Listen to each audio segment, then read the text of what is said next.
하나님, 하나님의 마지막 증거 앞에 섰습니다.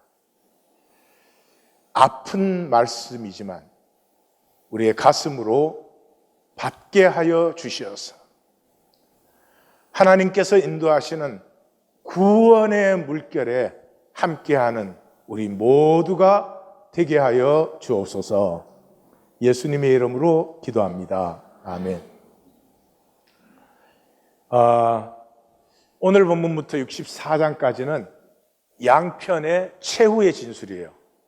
남은 자들과 종교주의자들의 각각 최후의 진술을 우리가 만나게 됩니다. 종교인의 목적은 뭐예요? 종교인들은 귀환해서 이제 돌아왔는데 이 예루살렘과 유다의 주도권을 우리가 잡고 싶다. 주도권을 우리가 잡고 싶다. 그리고 이 남은 자들은 이제 에스라의 그 물결을 따라서 이 말씀의 흐름을 가슴에 이제 받는 사람들이에요. 여기서 중요한 것은 내가 어느 쪽이냐가 중요하지 않아요.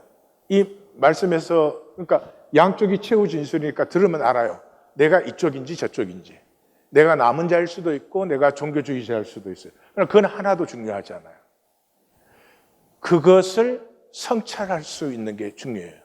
내가 남은 자면은 하나님께 감사하면 될 것이고, 내가 종교인이면 하나님에게 주님, 내가 돌이킵니다. 나를 구원하시옵소서. 그러면 끝나는 얘기예요. 문제는 한 가지밖에 없어요. 거짓. 나는 남은 자가 아니야. 말씀을 사는 자가 아니야. 그런데 나는 뭐 종교인은 아니야. 구원 받았지. 이러면 이건 이제 큰일이죠. 그 말은 뭐냐 그러면 에고를 체크하셔야 돼요. 에고는 내가 틀릴 수가 없어요. 에고는 나 중심이니까, 나 중심으로 온 세계를 보는 거니까 나는 항상 옳고 선하지. 그러니까 내가 틀릴 수가 없지. 근데 내가 나를 생각해봐도 틀릴 수가 없어. 이러면 안 된다 하는 얘기예요. 자, 이제 본문은 법정의 최후 진술이니까 첫째는 자기 주장이 나오죠. 그러니까 자기가 이때까지 말한 것의 핵심 논지가 나오는 거예요. 동시에 상대방의 하자, 잘못을 지적해야 되죠. 지적하기 위해서는 상대방은 이렇게 말을 하는데 그것은 잘못된 것입니다. 이 두 가지가 이제 나오는 거예요. 역사적 배경은 이제 메가비 조스의 10년의 경량을 하나님의 섭리는 정말 놀랍고 신기하지 않아요? 이 가나안이 갑자기 이 경량의 물결 속에 들어가니까 종교인들은 상황을 보니까, 종교인들은 실제가 현상이에요. 현상, 상황. 그러니까 아니 페르시아가 우리의 하드웨어라는데 페르시아가 지금 붕괴되고 있잖아. 우리는 유대는 지금 제대로 독립도 못했는데 지금 페르시아 붕괴되면 어떻게 된 거야? 이거 봐. 그러니까 쓸데없는 말 하지 마. 이렇게 되는 것이고, 남은 자들은 본질의 흐름을 보는 거죠. 우리가 참 포로지에서 죽음의 그 길을 지나서 귀환했는데 왜 예루살렘도 유대도 안정도 되지 않고 왜 이런 상황에 있는가 하는 것을 성찰했죠. 성찰했더니 어떻게 됐어요? 우리가 거짓되다. 59장 12, 13절. 우리가 9번 나와서 거짓되다. 총 결론이 뭐예요? 우리가 마음에 거짓을 잉태하여 낳으니 내게서는 진실이 없다. 이것이 문제다 하는 것을. 굉장히 역설적이죠. 거짓이라고 하는 사람은 구원을 받은 사람이고, 나는 거짓이 없어. 그런 사람은 구원을 못 받은 사람이 되고, 그런 역설이 나타나는 거죠. 이제 하나님은 그 경향을 통해서 뭐를 하고 계세요? 알곡이 자라게 하셔요.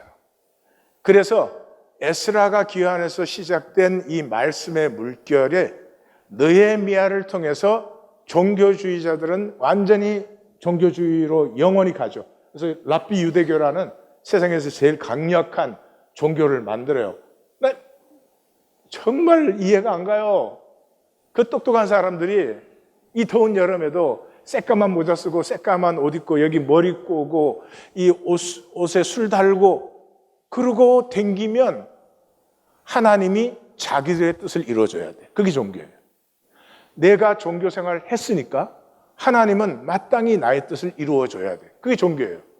근데 그게 얼마나 업설드한 거예요. 내가 내 종교 생활을 했으니까 하나님이 내 뜻을 이루어줘야 된다고.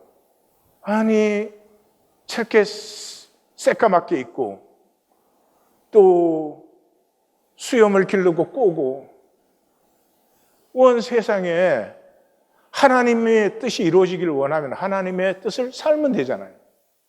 이 종교인들은 보세요. 내가 종교 생활을 해드렸으니까 하나님은 내 뜻을 이루어지. 거리로 영원히 가버리잖아요. 그리고 지금 제일 이 세상에서 무서운 종교가 랍비 유대교예요. 그러고는 느헤미야가 딱 들어와서 생각을 해보세요. 성경을 읽는 사람은 질문해야 되잖아요. 페르시아 제국의 2인자가 어떻게 예루살렘으로 오냐 말이에요. 페르시아에는 속주가 32개예요. 이 가나안과 애굽을 합쳐서 그 중에 하나야.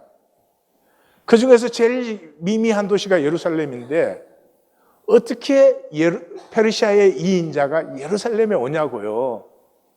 그거 읽고 글자에다가 멋있게 의미 갖다 붙이면 그건 하나님을 모르는 거죠. 왜 역사에 이런 일이 일어났느냐? 그걸 질문을 해야죠. 그 2인자 느헤미야가 오는 바람에 에스라에서 시작된 이 가나다란 말씀의 물결을 느헤미야가 딱 수로를 열어준 거죠. 그렇게 흘러서 어디로 흘러요? 말씀의 성육으로. 나사렛 예수까지 그 물길이 흐르게 하는 거죠. 그동안에 이제 종교는 점점 종교로 강화가 되겠죠. 그래서 여기서 우리 아브라함의 신앙을 우리가 물려받은 거거든요. 근데 보세요. 성경은 에스라가 39권을 처음으로 정리했어요. 그럼 에스라 전에는 뭘 믿은 거예요 도대체? 예? 성경을 읽는 사람은 질문해야 되잖아요. 아니 다윗이 그렇게 하나님 사랑했다는데 도대체 다윗의 신앙이 뭐냐? 그때는 말씀도 없었는데 그 질문을 하셔야 되는 거예요. 그게 성경을 읽는 거예요. 말씀을 만나는 거예요. 그래서 아브라함을 보시면 너는 너의 고향 친척과 아버지의 집을 떠나 내가 내게 보여줄 땅으로 가라. 그래서 중요한 것은 떠나 가라예요. 근데 여기서 땅이 아니에요. 땅으로 보내시지만 여기 땅이 중요한 사람은 하나님을 몰라요. 뭐가 중요해요? 떠나서 가라라는 말씀이 중요한 거예요. 말씀. 그래서 내가 너를 큰 민족 이루고 내게 복을 주어 내 이름을 창대케 하고 너는 복이 될지라. 그러면은 땅의 모든 족속이 너로 말미암아 복을 받아. 그러니까 신앙은 복되어서 하나님으로 복되어서 복이 되는 거예요. 부모예요? 하나님으로 자기가 복되어서 자녀에게 복이 되어 줘야 돼요. 그게 안 되고 있으면 신앙이 없는 거예요. 물론 그 복은 뭐 현상적인 문제만이 아니에요. 예. 그런데 그 복되어서 복이 되는 것이 무엇으로 이루어졌어요? 아브라함이 여호와의 말씀을 따라갔다. 말씀을 쉐마했다 하는 것이죠. 그러니까 말씀의 인도로 이 생을 사는 거예요. 이게 현상세계잖아요. 현상세계를 사는데 말씀의 인도로 본질을 가꾸는 거예요. 내 생을 가꾸는 거예요. 이게 멋지고 위대한 삶이다 이 말이죠. 근데 이렇게 하려면은 뭐가 있어야 돼요? 본질이 보여야 돼요. 본질이 안 보이는데 어떻게 살아요? 살 수가 없잖아요. 그러니까 신약의 제자도의 핵심이 봄인 것이 그런 이유예요. 그 니고데모가 이렇게 찾아와서 그러잖아요. 당신은 하나님이 함께 하시는 사람입니다. 하나님이 함께 하시는 분입니다. 그러잖아요. 근데 거기서 어떻게 해야 구원을 받느냐 하는 질문을 딱 예수님이 끊어버리고 뭐라 그럽니까? 사람이 거듭나지 아니하면 하나님 나라를 볼 수 없다는 거죠. 그러니까 이 현상만 보이지, 조건과 상황만 보이지 본질이 안 보이면 하나님 나라를, 하나님의 일을 알 수 없어요. 하나님의 일이 안 보여요.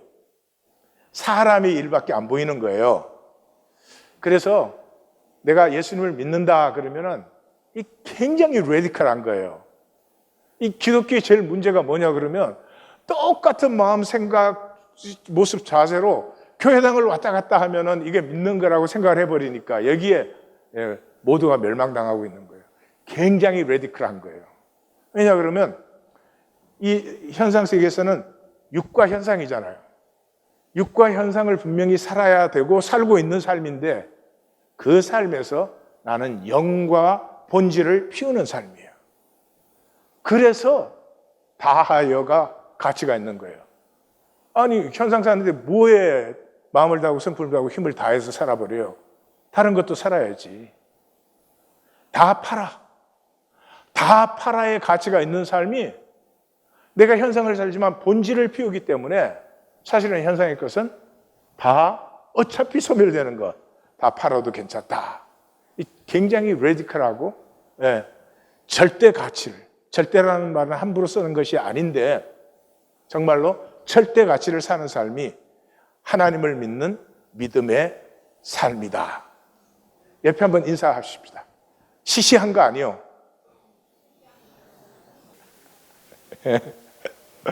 그래서 우리 하나님 교회는 자주 반복되는 말씀이 몇 가지 있죠. 그죠?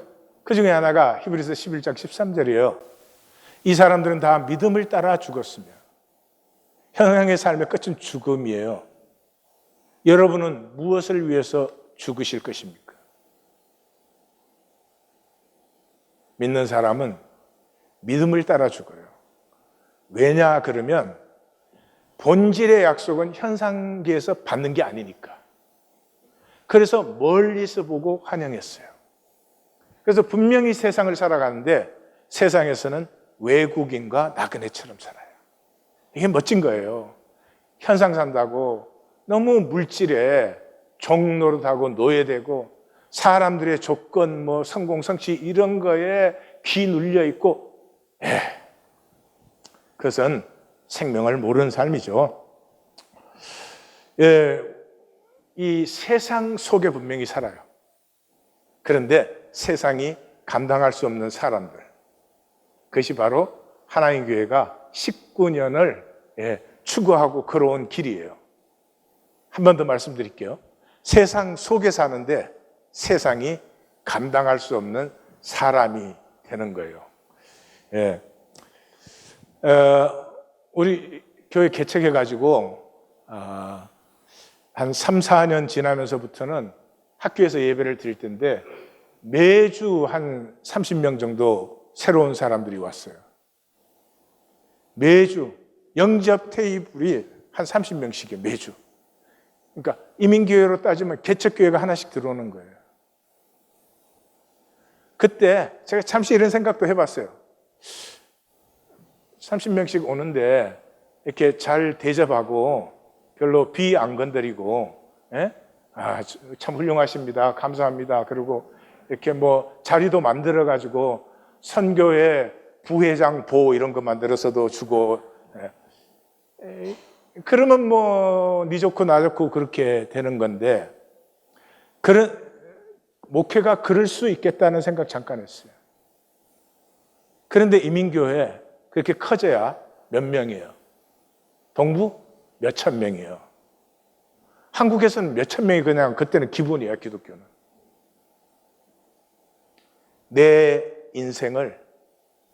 저는 내 인생의 가치가 그것과는 바꿀 수 없다고 생각을 했습니다. 분명히 세상 속에 살지만 세상이 감당할 수 없는 사람들, 세상 가치가 아무리 훌륭하고 오라도 나는 그것보다 더 높고 아름답고 영원한 가치가 있어서 산다 하는 사람들이 하나인 교회입니다. 자, 본문은 선지 남은 자들의 최후의 진술을 여는 것이요. 이제 또 마감도 우리가 볼 텐데요. 그래서 7절에서 10절까지는 은하 백성이죠. 이 율법을 따르지 않으면 건축했으나 그게 거주하지도 못하고 심었으나 거두지도 못하고 빼앗겼으나 찾아오지도 못하고 보셨죠? 그 백성. 왜냐하면 거짓을 살기 때문에 결국은 현상의 험으로 끝나는 그 백성들이 살아가는 것이 성령을 거역하는 것이다 하는 것이에요. 다시 말해서 진리를 거부해버리고 나에게 편한 거지로 이제 사는 삶이다 하는 것이에요. 그것이 이제 7절, 20절에 7절을 보시면 내가 말하리라, 우리는 말하리라 그렇게 번역을 했지만 자해 그런 단어예요. 내가 너희대로 기억하게 하겠다. 뭐를? 여호와께서 우리에게 부으신 모든 자비 헤세드와 그 다음에 께서 받으시리 생략되어 있지만 여호와의 찬송을 내가 너희에게 전가하겠다. 그의 크신 사랑을 따라 그의 많은 자비를 따라 이스라엘 집에 베푸신 큰 은총을 헤세드를 내가 전가하겠다. 다시 말해서 하나님은 우리와 언약을 맺으신 후에 신실하게 언약을 지키셨다. 헤세드라는 단어는 covenant royalty, 약속을 신실하게 지키는 것을 헤세드라고 합니다. 그래서 하나님은 분명히 신실하게 약속을 지키셨다. 그래서 헤세드로 시작해서 헤세드로 끝나잖아요. 그 신실하게 약속을 지키셨는데 어떻게? Lev to love lahem, 크신 사랑 많은 자비를 따라서 하나님은 분명히 우리에게 그렇게 하셨다. 그리고 그가 말씀하시되 진실로 그들은 내 백성이니 거짓을 행치 않는 자녀다. 그리고 우리는 빠져버리지만 so라는 단어가 들어가 있습니다. 그러므로 나는 그들의 구원자가 되었다. 다시 말해서 이게 이제 최후 진술의 선지자의 남은 자의 핵심 논지죠. 핵심 논지가 뭐예요? 하나님과의 관계는 거짓으로 되지 않는다. 당연한 거겠죠. 거짓으로 하나님과 관계할 수 없지요. 그러니까 종교주의자들이 왜 너희가 또 우리 조상들의 역사에서 하나님은 신실했지만 그 신실한 은혜를 받지 못했느냐? 은혜를 패한 그 거짓 때문이다. 그래서 이 남은 자들의 고백이 뭐였어요? 총결론이 마음의 거짓을 잉태하여 나으니였죠. 저는 예수님이 그 세상의 핵심을 거짓으로 잡지 않아요? 근데 그건 제가 잡았어요. 그래서 아마 요한복음 88장 44절도 우리 하나님께서 많이 나오는 말씀인데 왜 예수님은 이 세상의 중심을 거짓으로 잡았나? 왜는 몰랐어요. 근데 여기서 이제 알았어요. 이게 선지자들의 핵심 논지예요. 세상은 거짓이요. 하나님의 백성은 진실한 백성이다. 여기에 윤리적으로 거짓 진실을 지금 생각하면 그건 전혀 엉뚱한 생각하는 거예요. 진실은 내가 잘못했을 때 잘못했다 그러면 진실이에요. 무슨 말인지 아시겠죠? 진실하다는 말은 내가 의롭다, 선하다라는 그런 의미가 꼭 아니에요. 내가 의롭지 못할 때 내가 의롭지 못합니다 하면 진실이에요. 근데 내가 거짓인데 나는 진실되다 이러면 그러면 그건 거짓이라 이 말이죠. 그죠? 그러니까 윤리적 의미가 아니라 훨씬 더 본질적 의미예요. 그래서 이 세상, 이 종교인들, 현상을 따르는 사람들은 너희 아비 마귀에게 나서 아비의 욕심대로 행한다. 근데 그 아비는 진리가 없고 거짓말뿐이고 거짓의 아비다. 그 핵심이 어디에 있느냐? 그는 처음부터 생명을 빼앗았어요. 하나님에게서 단절시켰어요. 하나님에게 단절되니까 그때부터는 내가 내 마음대로 말하고 행동할 수 있죠. 거짓이 가능해진 것이죠. 자, 여기서 거짓과 진실할 때 윤리적으로 생각하시면 안 된다 그랬죠. 그러니까 거짓 그러면 생각을 생각하시면 돼요. 인간의 생각은 거짓이에요. 인간의 생각은 진실 없어요. 아주 옳아도 진실이 아니에요. 왜냐하면 자기 생각이니까. 그리고 나는 나 중심적이니까. 그러니까 거짓 그러면 자기 생각을 생각하시면 돼요. 그래서 이 거짓은 식작도 잘하고 강화되는 것도 전부 생각으로 돼요. 그런데 사람의 생각은 하나님의 일을 이룰 수가 없지요. 당연한 얘기지만. 그래서 사람의 생각은 사람의 일을 이루어요. 왜냐 그러면 단절된 자기중심이니까. 그러니까 베드로가 예수님 그 십자가에 못 박히시면 안 됩니다 그랬을 때 예수님이 너 왜 그렇게 잘못 알고 있느냐? 너는 왜 그렇게 틀린 말을 하느냐? 이렇게 말 안 했죠. 너는 왜 하나님의 일을 생각하지 않고 사람의 일을 생각하느냐? 그랬죠. 그렇기 때문에 진실이라고 할 때 윤리적으로 내가 바른 말을 한다, 옳은 말을 한다 그런 게 아니에요. 예, 진실이라고 할 때는 임재를 말해요. 이제 구절이 임재인데 그래서 우리의 진실은 임재에서 출발을 합니다. 우리 하나님 교회로 말하면은 3기본과 1820 데일리 브레드를 하는 것이 진실입니다. 거기서 시작된 말을 하십시오. 예, 내 생각에서는 내 중심의 말밖에 안 나와요. 그런데 3기본과 1820 데일리 브레드는 몸으로 섬깁니다. 거기에서는 생각하는 데가 아니에요. 그래서 말로 나눈 데가 아니에요. 거기는 몸으로 섬기는 데예요. 그래서 그렇게 출발을 해보시면 생명의 진실이 뭔지가 느껴지기 시작하고 그것이 나타나기 시작하고 거기에서 이 세상으로는 받을 수 없는 이 하나님의 복이 우리에게 임하고 있구나 하는 걸 비로소 느낄 수 있어요. 이 현상의 거짓은 단절이잖아요. 그러니까 단절의 사람은 열등감을 느껴요. 그게 마귀의 그 수예요. 하나님이 나타났는데 두렵고 불안했잖아요. 그러니까 그 마귀의 수가 참 대단히 그 교묘한 수인데요. 그냥 하나님이 나를 창조하셨고 이런 모습으로 이런 자리에 살게 하셨잖아요. 그러니까 나 그대로 누리면 생명이 피어나게 되는데 이 단절에 쏘으면 남보다 우월해야 된다고 생각이 되거든요. 남보다 우월해야 되는 게 또 열등감이에요. 그러니까 열등감이 느껴지니까 또 우월해야 돼. 이게 빠져나올 길이 없어.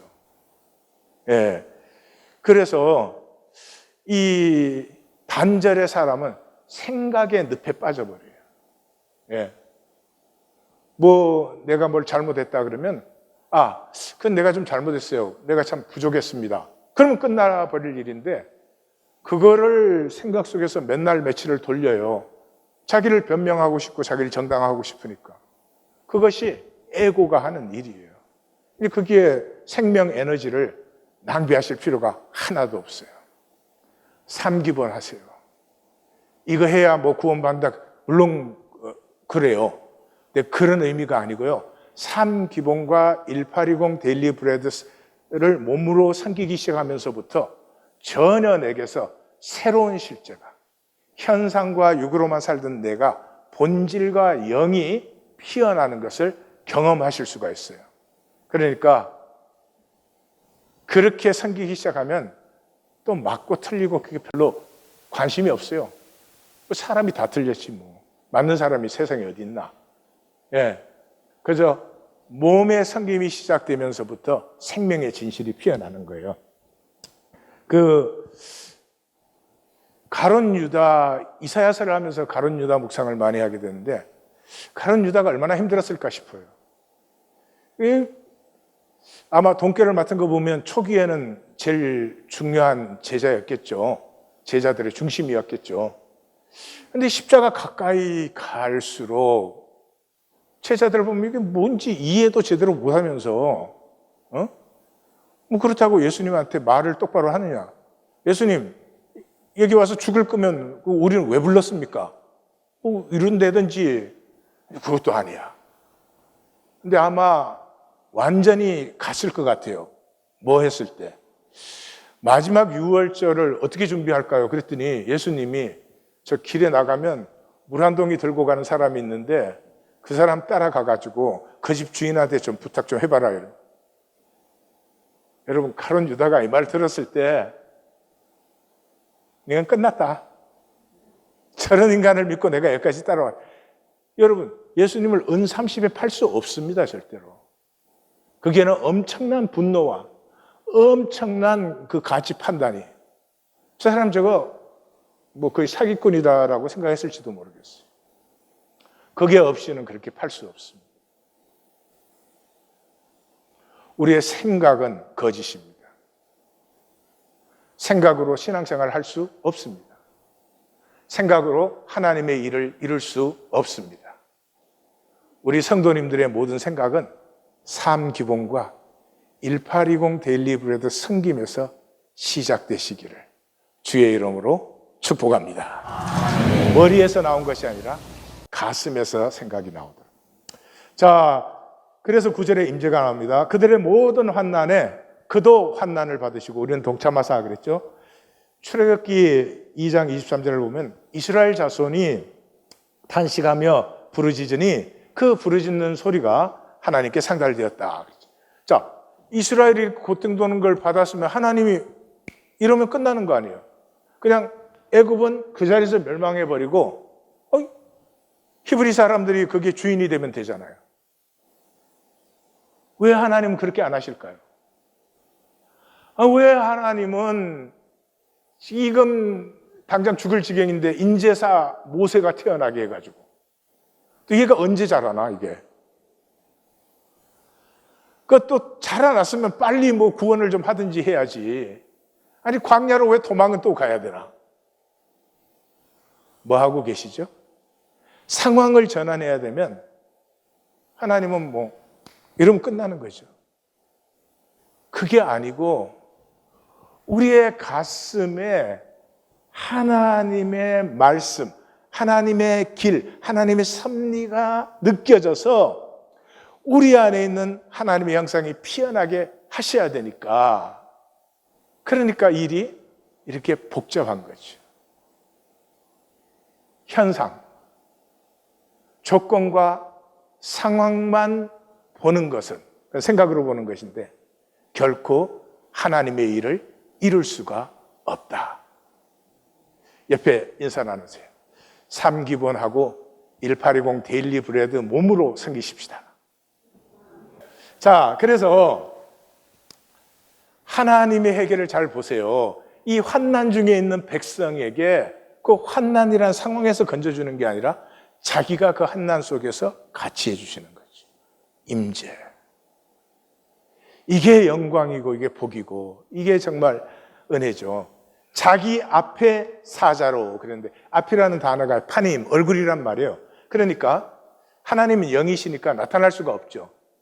그러니까 하나님이 나타나시려면은 하나님의 마음을 현현시키는 도구가 필요해요. 그래서 성경에서는 그걸 주로 천사라고 말해요. 또는 사자라고 말해요. 선지자도 마찬가지예요. 저도 지금 주님의 가슴을 현현시키고 있는 거죠. 그래서 이 자기 앞에 사자, 그러면 말이 좀 이상한 것 같지만 영이신 하나님의 그 가슴을 실제로 현현시키는, 그것을 통해서 그들을 구원하시고 그를 사랑하시고 자비하시고, 그래서 구원 여기는 구속입니다. 가해, 고혈법, 옛적 모든 날에 그들을 드시고 안으셨다 이래요. 이게 무슨 말이냐? 자, 7절에서 하나님의 헤세드와 헤세드, 크신 자비와 사랑으로 헤세드 하셨다. 이건 굉장히 추상적인 얘기예요. 근데 하나님이 그렇게 추상적으로만 역사하신, 아니다. 그 추상적인 사랑을 현상화 시켰다는 거예요. 그래서 현상에 실제로 성육시킨 헤세드의 사랑이에요. 그래서 여기에 야쉐라는 구원은 그 생명의 구원뿐만 아니라 현실의 모든 구원이에요. 병이 나았다, 전쟁에서 적을 물리쳤다, 옥에서 풀려났다, 그게 다 야쉐. 그 다음에 아헤바, 이건 쉽죠? 아헤바.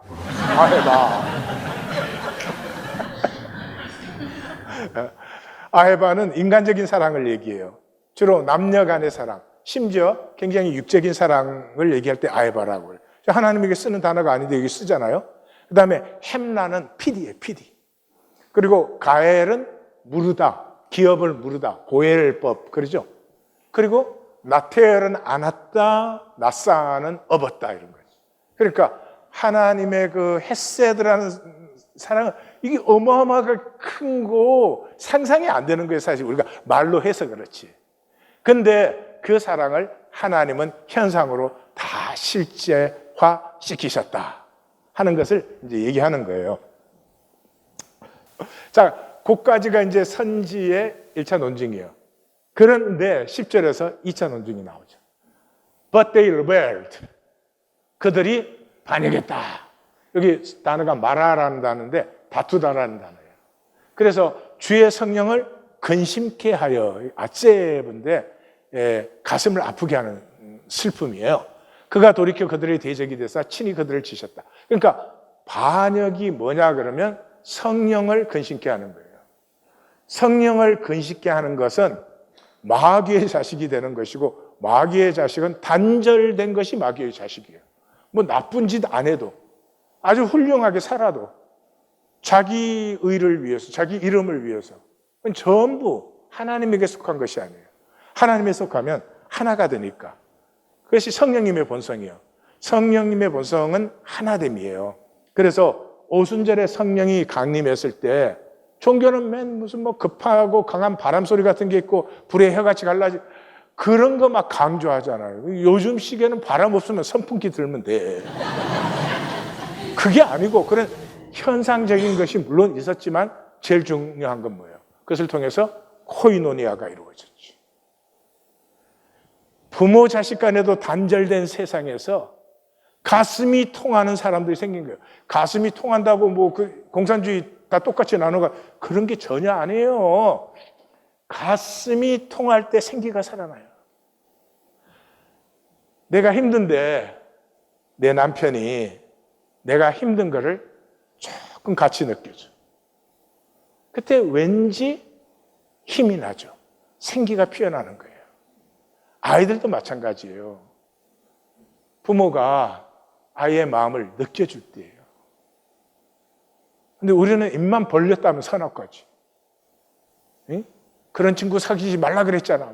반류 저지먼트부터 막 나오니까. 여러분, 주일날 왜 모입니까? 구약시대 안식일날 왜 모여서 잔치하는 거예요? 그 잔치는 뭐 이렇게 정해놓고 하는 게 아니에요. 순서대로 찬양도 하다가 그중에 기도가 나오면 같이 기도도 하다가 증거도 나오고 간증도 나오고, 그게 감사도 선포되고 춤도 추고 또 자랑도 나오고, 너무 좋은 일이 있으면 기뻐 자랑도 하고 하는 거죠. 이게 하나 되어서 어울리면 생기가 솟아나요. 생기가 솟아나면 몸도 마음도 치유되고 삶이 회복되고 새로운 일이 일어나요. 야, 우리 가정에 이런 일이, 새 일이 일어나잖아. 1시간 하다가 45분. 얼마나 놀라운 새 일이에요. 옆에 말해주세요. 아니야, 아까 50분이었어.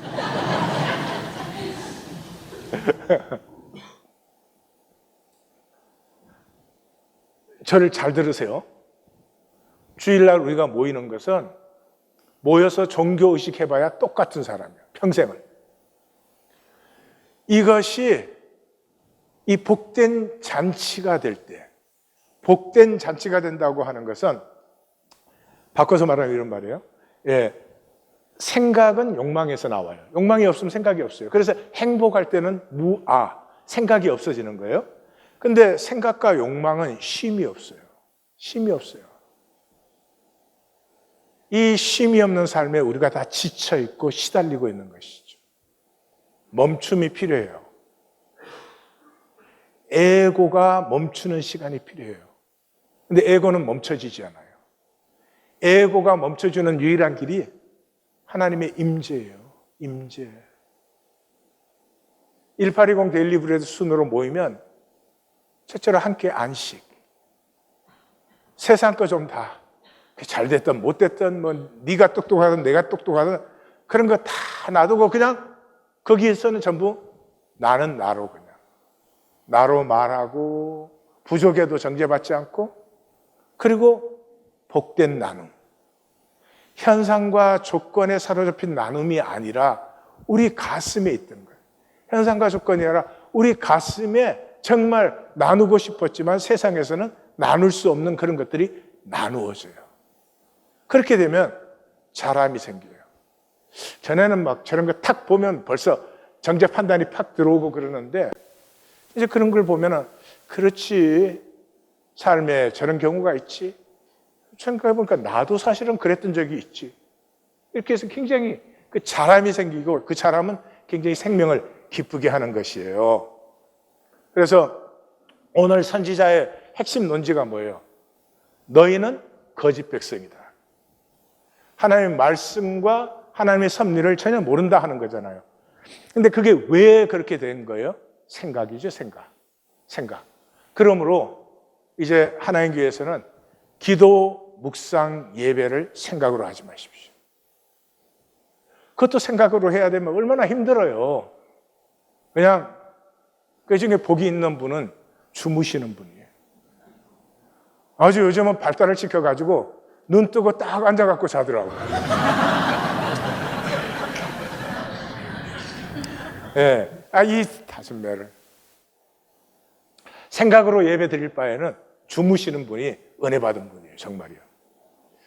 생각으로 하는 것은 종교 행위예요. 자기가 만든 거잖아요. 그건 자기 중심적일 수밖에 없어요. 그러면 늪에 빠져버리는 거예요. 잘못됐을 때, 그건 내가 잘못했다. 그 말이 좀 지나친 것 같으네? 뭐, 이러면 끝날 걸 가지고 이 생각이 돌아가고. 그 다음에 또 생각이 늪에 빠지는 두 번째가 미워할 때. 여러분, 선지자가 최후의 핵심 논지를 거짓으로 잡았다는 것은 저에겐 굉장히 시크했어요. 근데 가만 묵상해 보니까 정말로 그래요. 생각의 사람은 59장 12, 13절이 결코 없어요.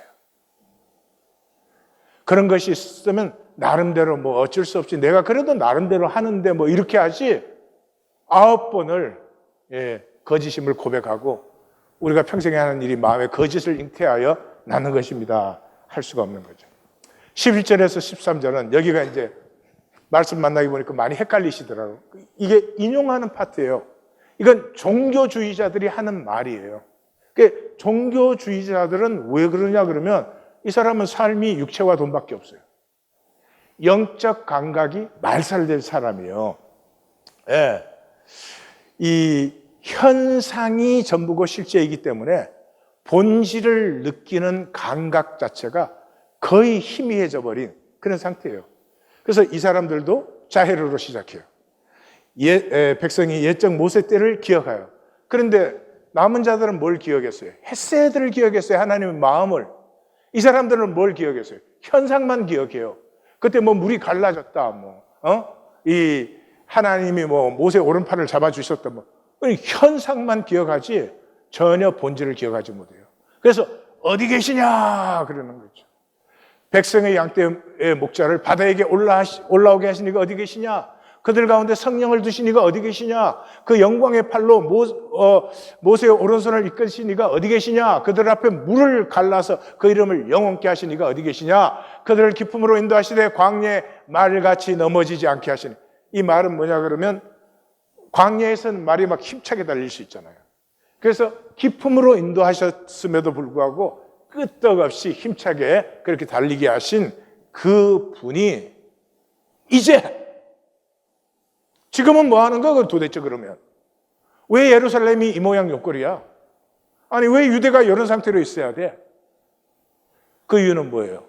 종교인들은 조건과 상황, 육체와 돈이 삶의 전부예요. 임재를 느낄 수가 없는 것이죠. 임재를 못 느끼면 어떻게 되죠? 원망뿐이에요. 사실 이제 뒤로 가면은 더 느끼시겠지만은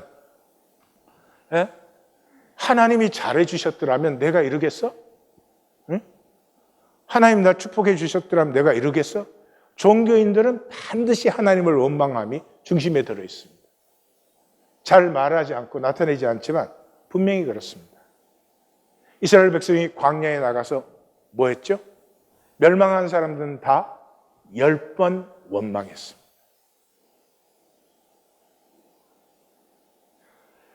하나님의 임재를 못 느낌으로 하나님의 섭리의 인도를 자기가 패하는데 거짓으로 자기가 패하는 걸 모르고 왜 하나님이 좀 더 분명하게, 좀 더 복되게 그렇게 역사를 안 하시냐? 그럼 나도 잘할 텐데 뭐 이렇게 되는 거죠. 자, 나됨의 자유를 누리는 남은 자들, 신앙은 한마디로 나됨을 누리는 것이에요. 하나님 나를 창조하시잖아요. 그리고 이 시대에 이런 모습으로 여기 살게 하셨잖아요. 이 나는 얼마든지 사랑할 수 있으며, 얼마든지 높은 가치를 추구할 수 있으며, 얼마든지 멋진 삶을 살 수 있습니다. 초월적인 가치를 선택할 수 있습니다. 근데 비참해지는 이유는 세상 가치에 나를 종노릇 시키기 때문입니다. 그래서 예수님께서는 자기를 믿은, 종교적으로 믿은 유대인들에게 너희가 내 말에 거하면 참 내 제자다. 말씀이고, 종교 아니고 말씀이고, 진리를 알지니 진리가 너희를 자유케 한다. 이렇게 하셨거든요. 이걸 우리 상황에서 조금 구체적으로 생각해 보면 그런 것이요. 가치는 보편적 가치가 있어요. 보편적 원리와 책임. 그래서 삶은 이래야 돼. 우리 동양에는 이게 참 심하죠. 군자는 이렇게 살아야 돼. 뭐 큰 사람은 이런 게 있어요. 그렇지만 그것뿐이면 가치가 안 돼요. 그것이 또한 나에게도 만족이 돼야 되죠. 주관적인 만족. 그리고 투 사이드가 있는데 이 시간이 흐를수록 이 내 이익이, 내 주관적 만족이 점점 중요해져요. 우리 다 청년 때는 그랬잖아요. 청년 때는 불의와 싸워야 되고 뭐 이랬지만 나이가 들면 어떻게 돼요? 그런다고 세상이 바뀌어? 나라도 잘 먹고 살아야지. 그렇게 이게 주관적 만족이 중요해지는 거예요. 근데 그게 그냥 그렇게 되는 게 아니라 이 세상은 그렇게 호락호락하지 않습니다. 그런 생각을 절대화시킬 수 있도록 두 가지가 같이 흘러요. 그게 과학과 공리주의예요. 과학과 공리주의가 나쁘다 그런 말이 아니에요. 그건 그냥 인간의 것이에요. 사람의 일이에요. 과학은 뭐예요? 물질적 원리예요. 그게 비과학적이다 이렇게 말할 때는 그게 물질적으로 현상적으로 증명되지 않는다 이런 거예요. 그래서 이 과학이 절대화가 돼가지고 이제는 뭐 물질적으로 증거되지 않는 것은 아무런 가치가 없는 것처럼 그렇게 돼 있어요. 현상적으로 증거 안 돼도 온 세상보다 더 귀한 게 많지요. 엄마의 사랑, 아기의 웃음과 그 생명. 과학은 필요한 것이고 인간의 자랑스러운 성취이기도 해요. 과학을 통해서 우리는 기술을 발전시키고 효율적인 이익을 창조했어요. 과학 때문에 생산비를 절감하고 수익은 더 많게 이렇게 했어요. 그럼에도 불구하고 그 과학이 가진 본질적인 것, 현상적으로 나타나지 않는 것은 수상하다. 가치가 아니다라고 부인까지는 하지 않아도 그건 좀 수상한 거다. 이것. 두 번째 이제 공리주의예요. 공리주의는 최대 다수의 최대 행복이에요. 그래서 이 세상에 있는 사람들이 다 어떻게 하든지 최대의 사람들이 최대의 혜택을 받는 게 중요하지 않냐, 좋은 게 아니냐. 그거 당연히 좋은 거죠. 당연히 좋은 건데 그게 딱 받아들여지는 순간에 소수의 희생이 그 다수의 행복과 혜택을 위해서 뭐 한두 사람이 어려워지는 걸 어떻게 하겠느냐. 어쩔 수 없지 않느냐. 소수의 희생이 인정돼요. 그러면 약육강식 적자생존의 원리가 우리 앞에 딱 서버려요. 어쩔 수 없는 것이다. 한 사람도 희생 안 되면 좋겠지만 어쩔 수 없는 것이다. 네, 여기서 거짓의 역사를 한번 보세요. 어쩔 수 없는 것이다가 딱 받아들여지면 세계 절대 다수가 빈곤해요. 그게 혜택을 받는 사람은 굉장히 소수예요. 이번 주에 그 뉴스를 봤더니 한국의 노인들이 폐지를 많이 주어요. 그 리어카 끌고 다니면서. 그래서 저도 이제 은퇴하면 리어카를 한 대 사려고 중고품 싸게 살 수 있는데 소개 부탁드립니다. 예. 그 중고품인데 안 뺏기려고 내가 가면 감추고 그러지 마. 그 식당이 폐지 줍는 노인들은 무료로 드실 수 있습니다. 그래서 라면을 끓여드리는 거예요. 그것도 훈훈한 것이잖아요. 근데 저는 그걸 보면서 폐지를 줍는 노인이 생겨야 되는 세상 체계는 왜 생각하지 않고 라면 끓여주는 것만 생각하냐 이 말이에요. 이게 종교와 세상의 허상과 거짓이. 제수처는 가지고 있어요. 근본적으로 새로워지지 않아요. 오늘, 내일, 그 다음 이 3주의 본문을 통해서 제가 할 말은 성도님들 구원받으십시오. 구원받으십시오. 내 삶에, 내 가정에 예수님이 주님이 되시면 그러면 문제가 있느냐 없느냐가 상관없잖아요. 문제를 통해서 하나님이 역사하시고 문제를 통해서 덕이 세워지고 합력하여 선을 이루는데 내가 주님이니까 이거 해결해야 되지. 그러니 모든 것으로 정당화시키죠. 과학과 공리주의가 나쁜 게 아니잖아요. 좀 이론적으로 맞는 말이에요. 그러나 그것이 우리의 도구가 되는 순간에 이것을 악용하는 인간의 거짓을 볼 수 있어야 된다. 그래서 결과가 어떻게 됐어요? 개인성이 몰락되었어요. 잘 보십시오. 이것을 통해서 이 세상에 던져진 결정적인 것이 뭐예요? 개인성의 몰락이에요. 참 이상하죠? 선택권이 확대되었잖아요. 전에는 내가 어느 집에 태어났느냐가 나를 결정해버려요. 근데 이제는 종의 집에 태어나도 공부 열심히 하고 출세하면 내가 장관도 되고 대통령도 될 수 있어요. 선택권이 확대되었잖아요. 근데 어떻게 개인성이 몰락할 수 있어요? 답은 간단합니다. 왜냐 그러면 모든 가치 체계가 통일되었기 때문에. 뭘로? 물질로. 지금은 사람을 볼 때 저 사람이 어떤 사람이냐를 볼 때 그 인격이나 성품이나 그런 게 보이지 않아요. 그 사람이 차고 있는 시계가 어떤 거냐, 입은 옷이 어떤 거냐, 들고 있는 백이 어떤 거냐, 남자인 경우에는 구두가 뭐냐. 난 지금 5년째 이 나르지오. 아니 5년을 신어도 나르지 못해. 아이 이런 걸 믿다니 말이야. 남자의 패션은 구두잖아요. 사람이 안 보이는 세계. 사람이 사라져버린 세계예요. 추구할 가치가 돈밖에 없어요. 가치 체계가 통일이 되는데 추구할 가치가 돈밖에 없어요. 이것은 역사의 끝이에요. 사람의 종말이에요. 지금은 탕자적 각성이 필요한 시간이에요. 이 선지의 이 음성은 탕자적 각성을 불러일으키는 거예요. 독일 사람들이 나치 시대에 얼마나 열정적으로 생명까지 바쳤어요. 근데 전쟁이 딱 끝나고 나서 돌아보니까 스스로 썩인 거예요.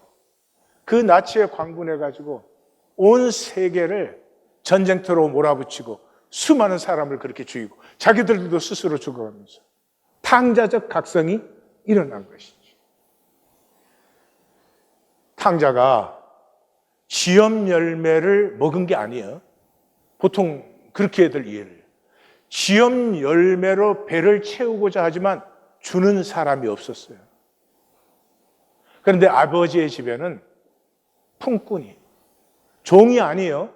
품꾼은 일용 일일 노동자예요. 품꾼까지도 양식이 얼마나 풍성한데 나는 여기서 줄여 죽는구나.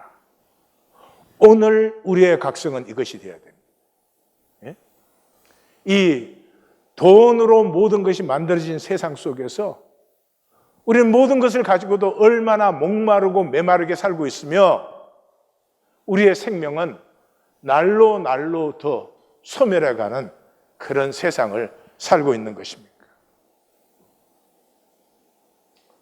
오늘, 다음 주, 그 다음 주 이 양쪽의 최후의 진술, 이 세 본문을 통해서 반드시 구원받으시기를 지금 종교인인 분들에게 하는 거예요.